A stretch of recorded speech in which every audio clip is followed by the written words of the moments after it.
Undoubtedly, the year of 2020 was a difficult one for the whole world.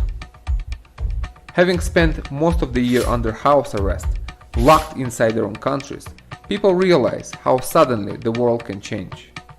Of course, the change is not what we all want, but change has taken place. My first article in 2020, titled 2020, the Year of Chaos and Great Opportunity, was published on January 12th, on the first planetary conjunction of the year when Mercury aligned with Saturn and Pluto. Was written before any of us had heard about COVID. It was written in a relatively speaking normal world. If you read it today, you will find a great resemblance with today's reality. I didn't guess when I wrote it. I saw it all coming.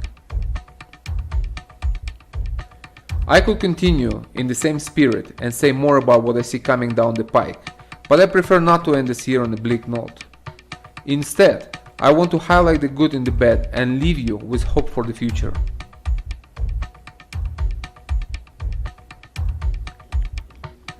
My first book, Path: Seeking Truth in a World of Lies, was published in 2013. In it, I describe my 6-year experience in a Northern Californian cult. Resisting heavy brainwashing was my daily life during those years. Fortunately, I was able to live without losing my mind, or even my life, as some people actually did. I never thought I would be talking about those events in public or writing about them in my books. I didn't think it was important enough to cross the boundaries of personal life and take it out in the open. Today, as I see the whole world becoming a cult, I feel like my previous experience might be useful to other people. Without recounting all the details in that book, I wish to share a few lessons from that period that might help people cope with today's reality. I will draw a few parallels to make the picture clearer.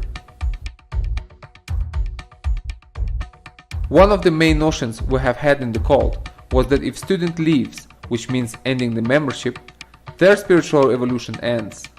This was because they were no longer connected to the source of higher power, whose alleged medium was the teacher himself.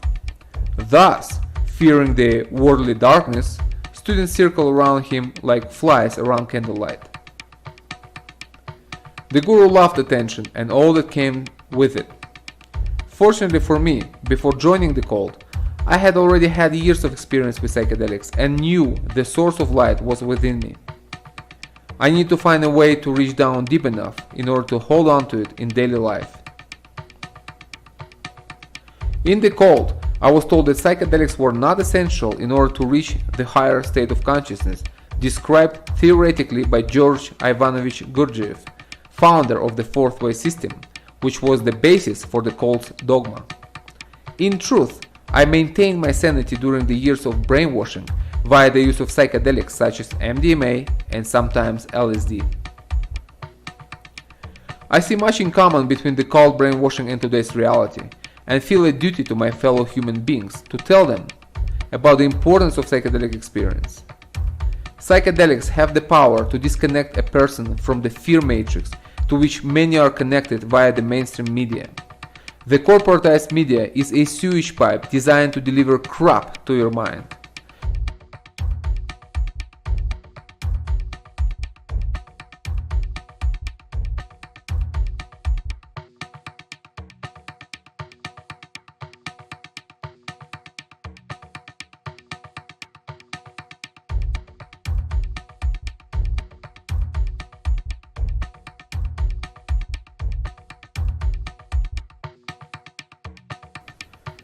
Of course, doing it right is the key. Set and setting must be respected, and consuming them with people who have experience is advisable for newbies. The why and how are crucial in order to optimize its benefits and ensure safety. If you analyze the mechanisms being put in place in the world today, herding humanity in a certain direction, you will quickly recognize fear, guilt, and intimidation being used to manipulate people. These same tools are used by organized religions that trace their origin to ancient times and some of today's pseudo-religious groups. This unholy trinity translates into the fear of COVID, guilt of not wearing a mask, and pressure to accept dubious experimental vaccines. We're threatened that life will never return to normal unless and until we take the vaccines, a direct violation of Nuremberg Code on medical experimentation and the Geneva Convention.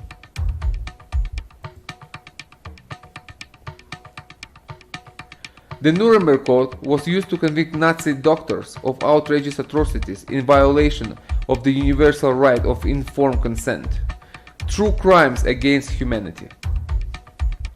The right of informed consent allows each person to make his or her decision to accept or reject any medical treatment such as, but not limited to, vaccination. Today, in numerous countries, people are being threatened with being unable to participate in society if they don't get the COVID vaccines. Take Canada for example, where the chief medical officer has said Canadians who refuse vaccines won't have freedom to move around. Only criminals can be lawfully restricted from free movement. What is our crime? If your freedom of movement is threatened when a medical treatment is not accepted, that is a direct violation of Nuremberg Code. The problem goes deeper, considering that these are experimental mRNA vaccines that have never been used on humans. Any ruling in favor of mandatory vaccination or mandatory proof of vaccination in order to participate in society should be null and void. Forcing people to take vaccination under duress, coercion, pressure, intimidation, stress, or threat is not only unethical, it's illegal.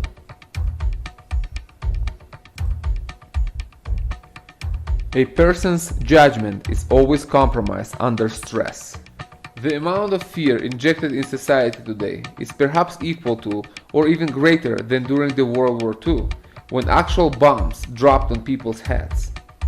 The hysteria and the media hype have gained such momentum that many people have literally lost their reason and grasp of reality. It seems like the cancel culture has been also able to cancel critical thinking and common sense altogether for many people. This government-sponsored terrorism should be dealt with on different levels. Not least important is the level of the psyche. The generals operating the war on our minds have recruited many foot soldiers from the media, government bureaucracy, and the medical profession. Their main weapon is fear. It's all they've got. The challenge is to disconnect from this fear and dodge it like Neo dodging bullets in the Matrix film trilogy. Neo's talent manifests the moment he begins to see the Matrix for what it is. This fear can only penetrate your mind if you believe it. Your mind is the battlefield, and you have the power to win it in your head at any time. In fact, it is simply a matter of willpower. It's a decision that you make and follow through. The madness of 2020 is only a beginning. It will intensify next year and for years after until the sleeping lion, that is humanity, finally awakens. This process has begun. The ever-increasing medical tyranny will be harder and harder to escape unless people will start saying no to it. But in order to say no, you have to disconnect from fear. Fear is the trickster that cuts you off from your own power. Letting go of fear is the key to an overall mental health. Saying no to fear is where recovery starts. And the beauty of it is that this no grows stronger the louder and more often you say it. Reclaiming your mind is the single most important thing you can do in order to regain inner peace, self-confidence, and hope for future. It's really that simple, although for some people it might not be easy. Stop being afraid. Start living again.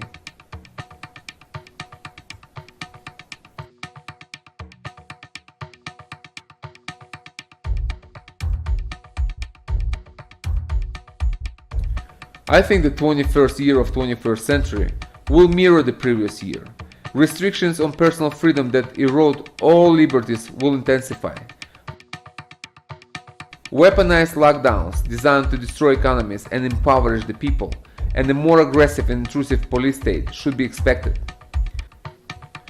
The growing tyranny will become visible even to those who have chosen to keep their heads in the sand while calling others conspiracy theorists. People who have actually taken the time to research and understand the global political landscape.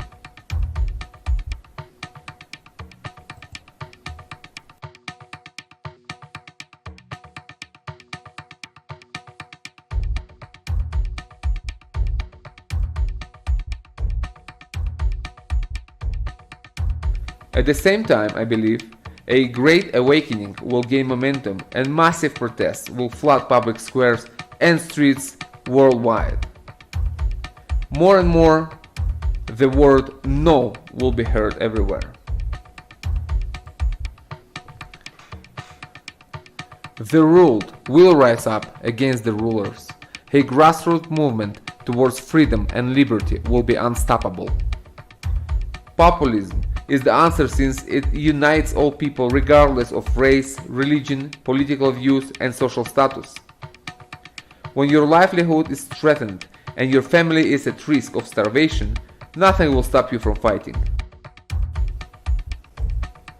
Externally, there will be no escape from the engineered chaos.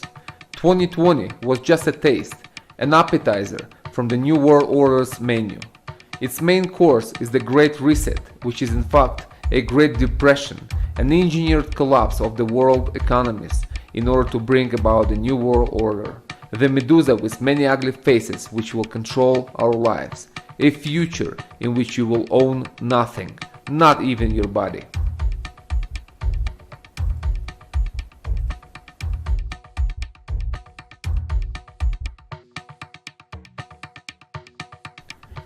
We all know what to do when we want to reboot our computers. We must first shut them down. This is what the Great Reset is about. It must shut down economies and our ways of life in order to restart it in different order. This, of course, is the bad news. I am not a pessimist, nor an optimist. Rather, I am a realist, and I prefer to see the world as it is, not through rose-tinted glasses. And there is good news as well.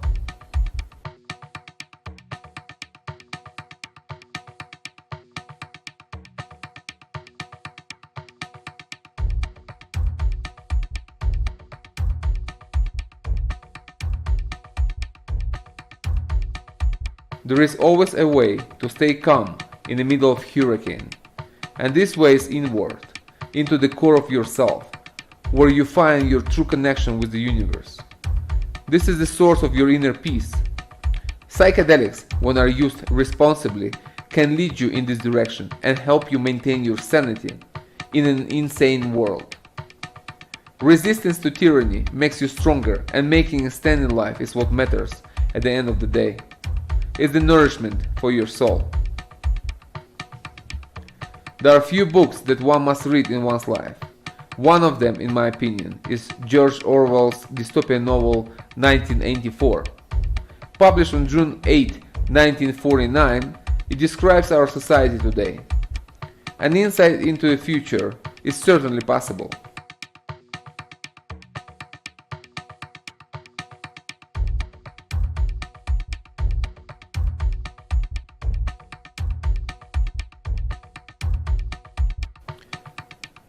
I see the coming year of 2021 as a year of mental health crisis. At some point, it might feel like we are living in a global insane asylum.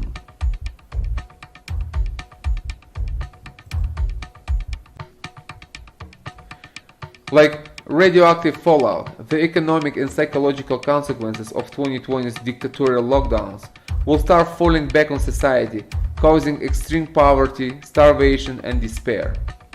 The mental health system will be overwhelmed and getting help will be increasingly difficult. This is the time to return to nature, both figuratively and literally speaking. Nature holds the key to personal and collective healing. Plant medicine is the true hope that is so much needed in the world today. Seek it and you shall find.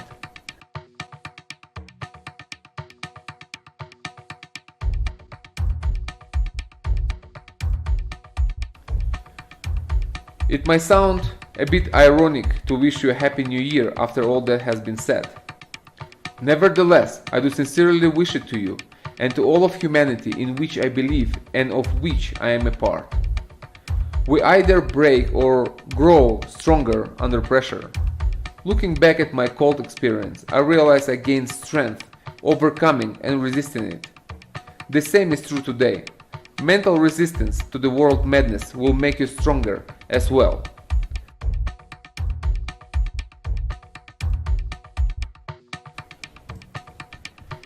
Remember who you are, a spark of divine light which was given a great opportunity to reflect the whole, where all that is and no amount of darkness can blow this inner light out unless we allow it to happen. It's all in our hands. We can all sit back and expect some extraterrestrial or other dimensional forces to come here and help us sort things out. Or we can take responsibility for our lives, for our sanity, for our freedom and our humanness and be the change we want to see in the world.